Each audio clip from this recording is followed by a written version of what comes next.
everyone. It's Elizabeth from Alpes Astrology at alpesastrology.com. Thanks for joining me today. So today I'm going to do my take on the May 2023 astrology. But as always, you have free will to decide what you want to do. These are just a few of my observations for this month. So we've got the eclipse season continuing with an eclipse in Scorpio. And that's a full moon. We have a new moon in Taurus. And then we have a retrograde that will continue through part of May and then end later on in May. And Pluto will also go retrograde. So there's a lot of kind of things, a lot of moving parts in May that I think are going to be important for us to literally pay attention to. So let's start off with the 2nd of May. So on the 2nd of May, we have Pluto going retrograde at 0 degrees and 21 minutes of Aquarius. Remember that Pluto has entered into Aquarius, right? For at least a short period of time. And then it will make its way back into the very last degree of Capricorn for this year and part of next year too. So that's interesting that we've got Pluto going retrograde. Now this, I think, could, especially since Pluto is one of the rulers of the Scorpio eclipse that we have happening a couple days after the retrograde.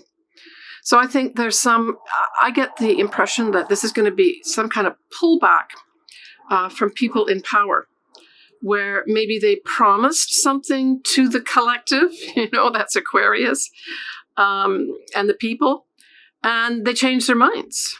And they may even take it as far as, putting martial forces in place to control the people, perhaps. Because we're talking about Aquarius here, right? And then Pluto is power. So I see someone going back on their word and deciding to use their power instead against the people instead of for the people. That's what I see this Pluto retrograde still in Aquarius to be on the 2nd of May. So we've got our first lunation, which is going to be a full moon eclipse, and it is going to be on the 5th of May. It will be at 14 Scorpio, 58 minutes at 10:34 a.m. Pacific Daylight Time. Some of the aspects that we've got Uranus will be in the mix too from an opposition standpoint, widely in the opposite sign of Taurus. And of course, we're going to have the Sun in Taurus as well. Mercury will be retrograde at 8 degrees. What else have we got on? That Mercury retrograde will be sextiling Saturn. And I would say that this may be some kind of aspect that, because it's a Mercury retrograde sextiling Saturn, we may have to rethink some things, and we may not be hearing. I get hearing more than communicating. Hearing things correctly. It is a sextile aspect, so I suspect that there may be other positive things going on here that maybe making a mistake in communications with the Mercury retrograde, that you actually get to change maybe somebody's mind that's above you. Saturn can be, of course, a superior above us, like a manager or a director type thing. But the other thing, too, is this aspect of Mercury sextiling Saturn. It can also lend itself to the idea of learning things. Now, I know it's a retrograde, but if you think about it, learning is very much of a back and forth process. So certainly if you around this full moon eclipse on the 5th of May have some learning to do, that's a good aspect to support it or to wrap things up maybe a bit too. We have Venus in Gemini will be squaring Neptune in Pisces. So this is really daydreaming, but it can bring in a lot of artistic inspiration, especially with regards to music and dance. But on the negative side, this can bring in some disappointment in love. Now, with Venus in Gemini, I always view this type of thing as being more flirtatious. So maybe something that's flirtatious just is that, and it doesn't go anywhere. But it made you maybe have a fantasy of some sort that could have come true. Doesn't mean in the future it won't. It's just that there may be some little bit of the rose-colored glasses coming off. We have Saturn will be trining the South Node and sextiling the North Node. We have Venus will be sextiling, because Venus is in Gemini, will be sextiling Jupiter, which is still at this time going to be in Aries. And then we have Mars, which is now in Cancer at 21 degrees. Not the best place for Mars necessarily, but it'll certainly make us more protective of our families, the people we love, even our homeland. So on a sort of a generalized level, this could bring in more activity with regards to protecting our homeland. And yeah, Mars in Cancer is in its fall as well. So what it does, the effect of having a planet in its fall really restricts the energy. And of course, Mars is all about energy and a movement forward, that sort of thing. So there may be some kind of restrictions there with this placement as it is in its fall at this point. Now, the ruler of this full moon eclipse in Scorpio, they've got two rulers, but the modern ruler, of course, is Pluto. And we've just had Pluto go retrograde. So I would say just from that effect alone, and then we've got, of course, Mars in its fall. That's the other ruler of Scorpio in Cancer. So that the two rulers being in ostensibly weakened positions is not positive in terms of supporting this full moon eclipse. So there may be some, I would say, disappointments of some sort coming in with regards to maybe some feelings that you've had. Maybe you've had some deep feelings with regards to something or someone. And especially with that Venus squaring Neptune, it becomes clear that that's not going to be going anywhere, at least not right now. But, you know, Scorpio is a very deep sign. It feels things deeply. It can take offense when maybe no offense was meant. So I would say at this full moon, try not to get too obsessive. Avoid the compulsive side of Scorpio. And the biggest one is that possession type thing. Try, if something is leaving your life, so that's a very Pluto thing, or especially with this Pluto retrograde, something may be leaving your life and you may not want it to go. I understand. But if there is something leaving your life or evolving or transforming into something that is no longer going to be part of your life, try to look at the positive side, not the negative side, not that you're losing something, but that you've reached a stage of transformation with whatever that is, whether it's a person, a job that you're in, a place that you live in, a relationship that you're in, that the natural corollary of this might be to let go and to move on. I really get that strongly. It's a full moon. Eclipses can go either way. It doesn't have to be everything ends, but I get this very distinctive kind of full stop with this full moon. Because Scorpio is very much to do with death and rebirth too, there could be that sort of element or tone around this too, this death and rebirth type thing. And it doesn't have to be a negative thing. It can be that, you know, that phoenix arises from the ashes.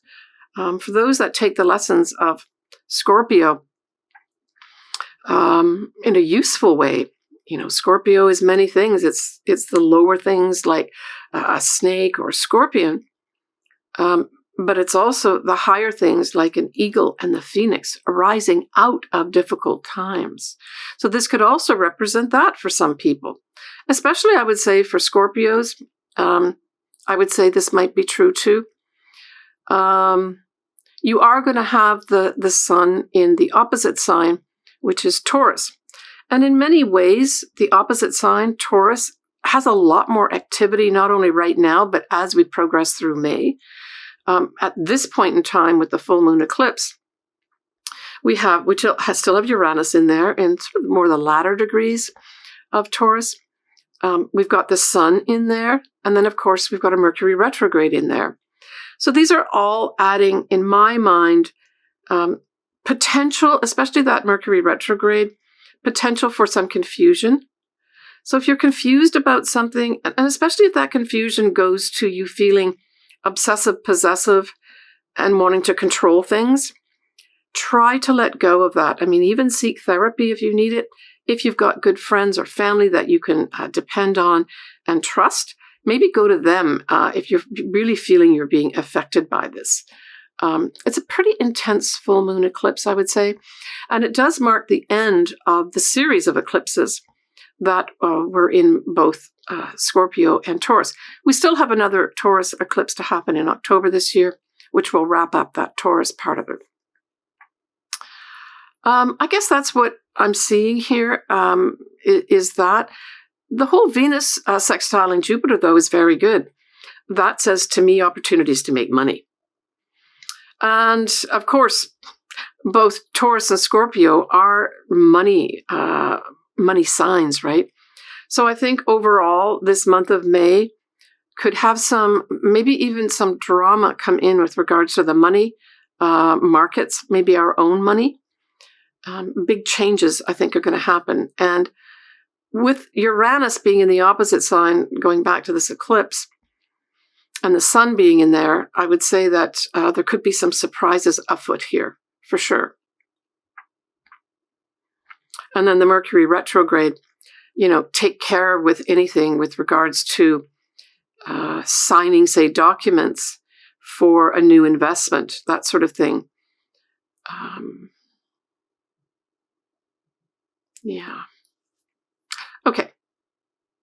Let's go on to the 13th to the 16th of May. We have at this time Jupiter, and Jupiter's a very lucky planet. It likes to expand anything it touches. It likes to grow things. And it's always viewed as a lucky type of planet and benefits to accompany its movement. So at that time, we have Jupiter at 29 degrees of Aries, and that, of course, is activating the eclipse that we had around the 19th and 20th of April. And so if you've got something in your chart, if that eclipse at 29 degrees of Aries in April is activated in your chart, I would say that this is going to be another real growth of whatever happened at that time with Jupiter sitting on top of that eclipse. It's definitely going to grow some things here. And I would say it's going to grow things maybe even exponentially, as well as bringing in some benefits for you too. Now, this can represent a teacher or an advisor, or you could be the teacher or advisor. And maybe there really will actually be some folks, maybe some Aries folks that become teachers at this time or become advisors and take on a new role as a result of whatever happened at that eclipse in April. On the 19th, we have our second lunation. And it's just going to be a new moon in Taurus. It's not an eclipse. But it is at 28 degrees of Taurus and 25 minutes. It's at 8:53 a.m. Pacific Daylight Time on the 19th of May. I liked this new moon in Taurus. I think it's got a lot of nice aspects surrounding it. For instance, we have it sextiling Mars in Cancer. We now have Mercury going direct. And then, of course, the Sun and the Moon are together at this time at all new moons. And it sextiles Neptune. And then the other thing is, this new moon, that moon is exalted in Taurus. So this adds so many lovely benefits here, right? We have Mercury going direct, as I mentioned, at 6 degrees, will be sextiling Saturn. So this could clear up some misunderstandings that may have happened earlier on in May, where you get to another chance. So sextiles are chances or opportunities to maybe clear something up with superiors that confused somebody, or you got confusing messages, and you can get your manager or director to clear up some things for you. But that's what I got with now this Mercury going direct for sure. Now, the other thing that's going to happen, of course, is Jupiter. We talked about Jupiter being in Aries for so long. At this new moon, we have Jupiter now ingressing into Taurus as well, and conjuncting the north nodes. So I would say that take a look at my video. I'll put the link below if you wish to do that. I did do a whole Jupiter in Taurus video, and you may find that useful because I go into a lot more details about what does it mean with Jupiter in Taurus. And then I go into each of the signs and ascendants. But for me, this conjunction with the north nodes lends itself to the idea of our future. Our future is more patently clear in front of us. And we're talking about 0 degrees here too. So these are new, fresh things, new beginning energies. And certainly with Taurus, I mean, it could literally be a time when we see an increase in food products. That could be happening here. Or new beneficial ways to grow our food come to light at this time. And that may develop over the whole time period that Jupiter is in Taurus. So Jupiter will be in Taurus mid-May 2023 to mid-May 2024. Now, the ruler of that new moon, of course, is going to be Venus.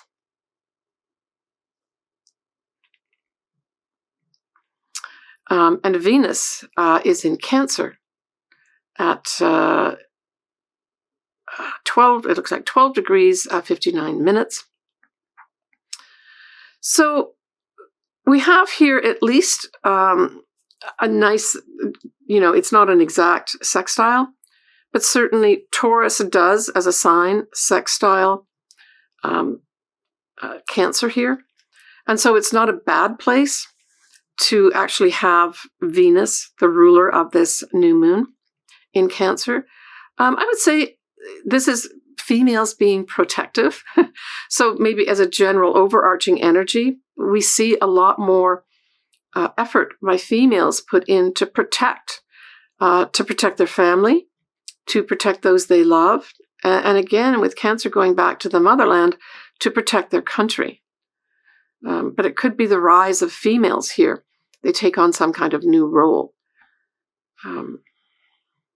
Now, Venus can also rule, because these are money signs, that Venus itself can rule love as well as money and values.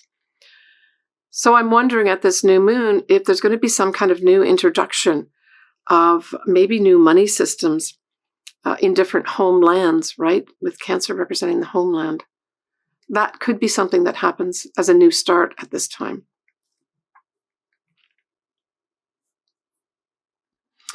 The other thing that I got too with, now we have a Mercury going direct, sextiling Saturn. I got that transit as a possible tying up of loose ends. That's what I got here. So maybe something happened at the full moon eclipse for some folks that was either maybe intense and not necessarily confusing, although there may have been some mix-up because at that eclipse, we had Mercury retrograde. This I see taking the time, that's Saturn, and putting some time and consideration into tying up those loose ends that maybe were too loose at the beginning of the month of May, and tying those up neatly. Maybe also to a degree of making them more enduring, not having them just be there as things and ideas, but maybe putting ideas into an enduring form of some sort. I mean, that can literally mean a contract. So for some folks, that might be exactly what happens, right? Yeah. So I really liked this new moon in Taurus. I think that it really brings in a newness with regards to foodstuffs, like I talked about. It can bring in newness with regards to our money markets, that sort of thing. And of course, because the ruler is Venus, love can be in the mix here too. And certainly with Venus being in Cancer, it's going to be an energy of I want to be nurtured type of love. And maybe even a protective kind of love, where you want to feel safe, secure, and nurtured. All right, on the 20th, we have Mars going into Leo.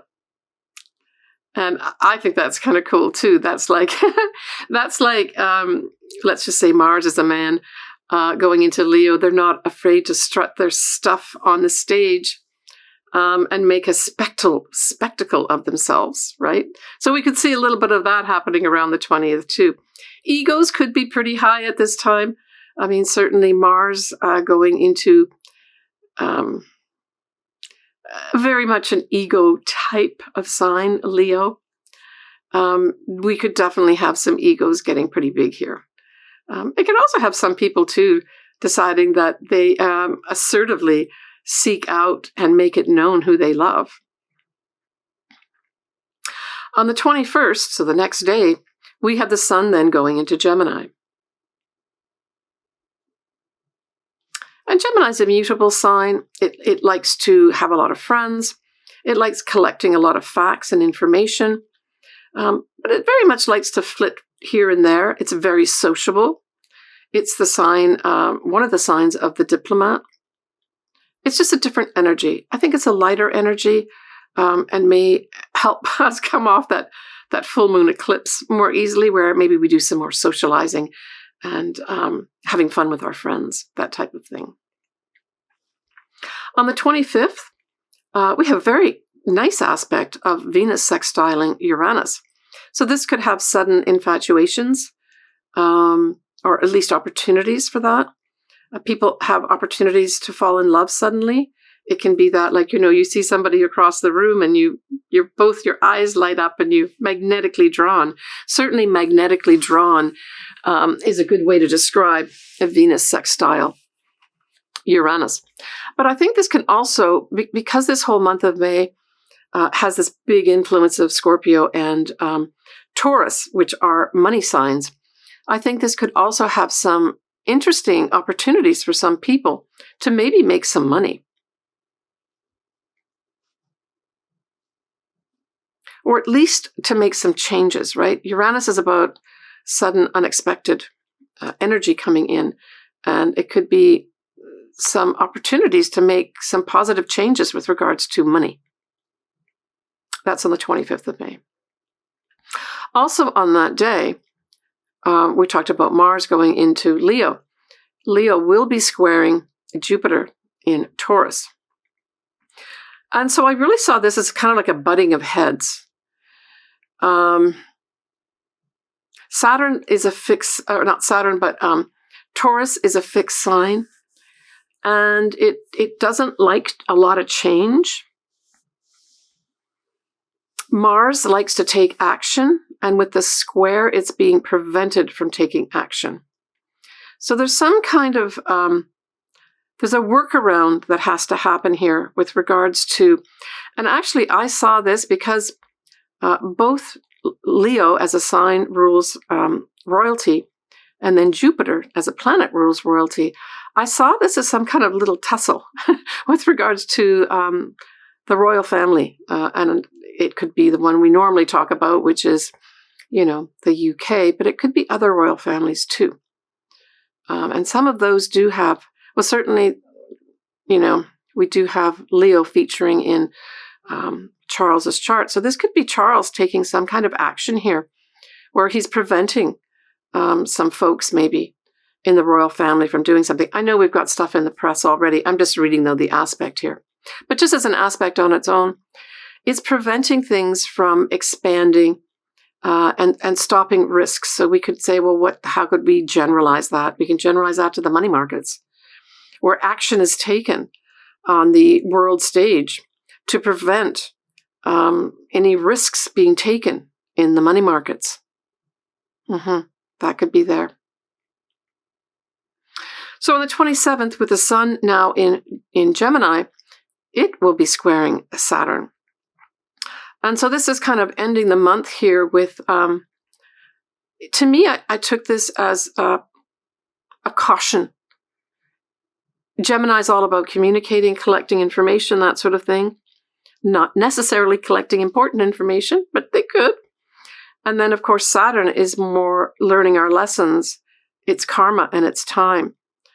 So I think it's time, first of all, time for us to look at the facts, Gemini. And it's also time for us to be serious about what these facts mean. And I think this whole month of May, as I said before, relates to the money market systems. For others, it could for sure refer to your value system, right? And it can also refer to love too. But generally speaking, I see this month as the whole area of money, whether it's investments, the money that you make, the money you spend, that type of thing.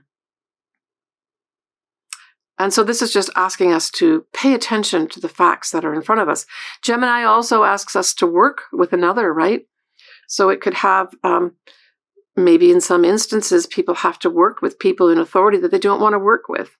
They'd rather be off socializing or, enjoying themselves with their friends. But I think it's just, I got this as a wake-up call that we have to pay attention to the facts and not be living in a dreamland. And there's nothing wrong with looking at things realistically, right? This is being realistic at the end of the month. So when we look at June, both Venus and Mars are going to be in the lovely sign of Leo. So you can expect June to be full of lots of drama. I mean, a lot of drama. And some of it could be very enjoyable, especially for those falling in love, because Leo does rule true love, right? Now, the other thing is that Venus that is going to be in Leo will be in its shadow at 12 degrees of Leo. So for some folks, you may have a foreshadowing literally in June with regards to what? With regards to love, first and foremost. So that means relationships, money, and the values, especially the value of yourself. All three of those could be up, especially as we get into June, July, and August, when we have that whole Venus retrograde. I did a whole video on it. I'll put that link below too if you want to look at it. But I'll talk more about it too when I get into the June, July time period videos, right? We'll have a full moon in Sagittarius and we'll have a new moon in Gemini. Now, both of these are mutable signs, so they are flexible. They're willing to roll a little bit more with the punches. So I would say June will be more flexibility to some extent. But both of those signs do square Pisces, which of course is where Saturn is. So there may be some challenges for some Sagittarians and Geminis in June. All right, well, we'll talk more about that in the future. All right, so next what I'm going to do is to go into each of the sun signs and or ascendants. You can read for either, whichever really resonates with you is the real answer when people ask. My preference, if you ask my preference, is for you to read or listen to your ascendant first, because that gives you the area of your life, generally speaking. And of course, I'm using whole house system here, or equal house system, when I do these general predictions, and they are general predictions. You really have to know your chart really well and look at it carefully to get a true reading for yourself. So Aquarius, both of these lunations form squares or challenges to you. And for you, the eclipse, the full moon eclipse is going to square your 10th house of career. And so that's going to be around the 5th of May. So this is a direct hit with regards to challenges in your career, your long-term goals. Maybe you're trying to, Aquarius, achieve something in your career and you're being blocked. And it could be quite an emotional time for you. It may even, for some Aquarians, be a bit of a crisis for you. Now, sometimes these crises can turn up, especially, say, in the career zone, where maybe you're in the wrong career and a big spotlight is shone on it, and you say, what am I even doing this for? So for some Aquarians, that will be the case. You're going to let go of a career because it's not serving you. Maybe it's making you feel psychologically not capable of doing the job. Maybe you have people working behind the scenes putting those messages out to you. It could also have some emotional element that stirs stuff up in you that you don't like. Certainly, we are going to have the ruler of Scorpio, Pluto. I mean, Cancer also, or Mars in Cancer. Mars also rules this as an ancient ruler, but the modern ruler is Pluto, and it is going to be going direct just a few days before this eclipse. So that doesn't support this in a positive way.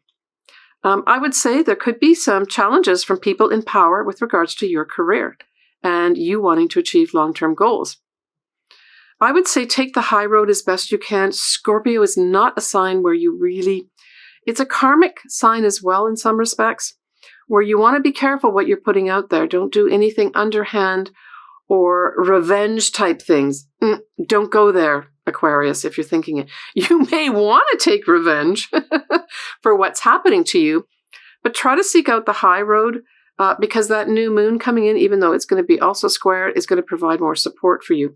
Certainly seek out expert advice regarding your career, okay? Just straight off.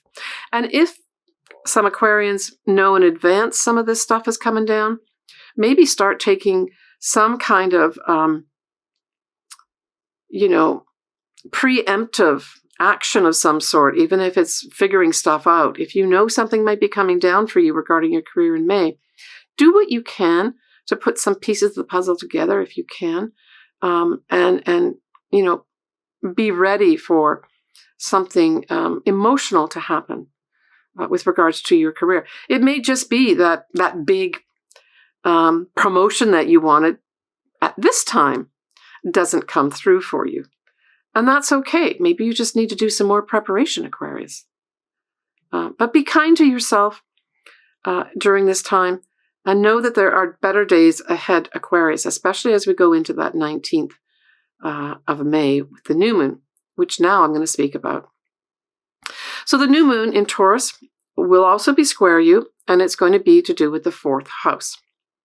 And so the 4th house is opposite to the 10th house, and it deals with your literal home, your childhood home, your mother, and by extension, your family, and also maybe the habits that you picked up as well. But this is a new moon in your home.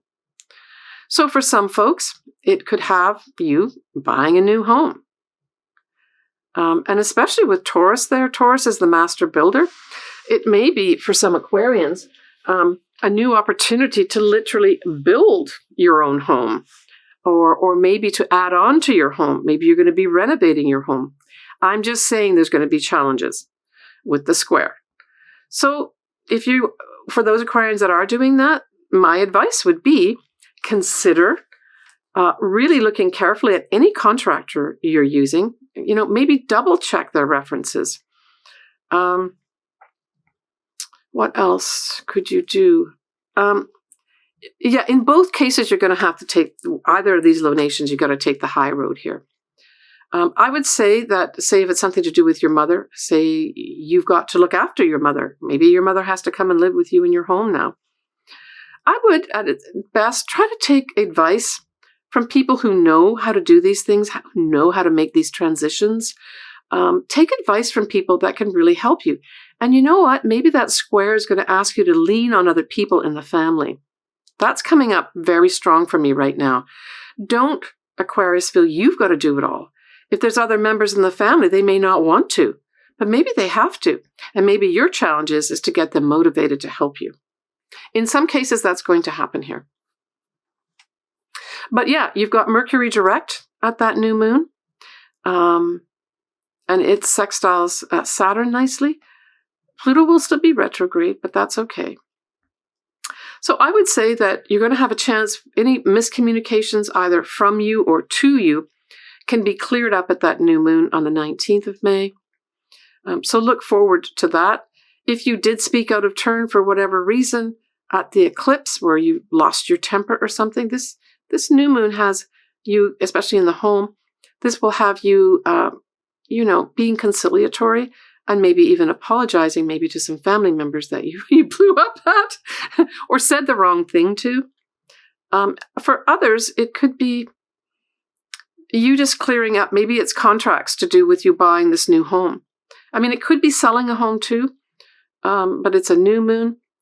But it will have you straightening stuff out with regards to whatever maybe wasn't quite clear in terms of communications anyway. I'm thinking contracts here will get sorted out for some Aquarians with regards to the home. And of course, you've got Pluto, Aquarius, in your sign. Now, it is going retrograde, but it'll stay in Aquarius for the May, and then it'll back into just the last degree or so of Capricorn. But certainly by late 2024, 2025, Pluto will be ensconced in your sign, Aquarius.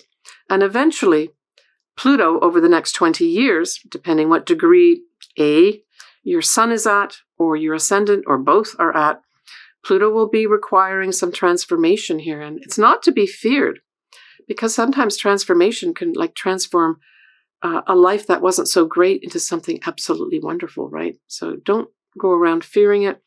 It will bring truth to the surface, though. And I mean, your sign also rules social media. So it may bring more of a focus of social media your way over the next 20 years, Aquarius, just as a heads up, right? Take care of yourself, Aquarius. All right, everyone. I hope everything works out with your money and your investments in this month of May. They will be highlighted, generally speaking. Sending everybody lots of love. I'd like to hear from everybody, of course. And if you want your chart done, you know I love doing astrology. All my contact info is below. And I look forward to hearing from you. So the next time you're going to hear from me is probably in June. Another fabulous month with so much going on in Leo. Take care of yourself, everybody, and bye for now.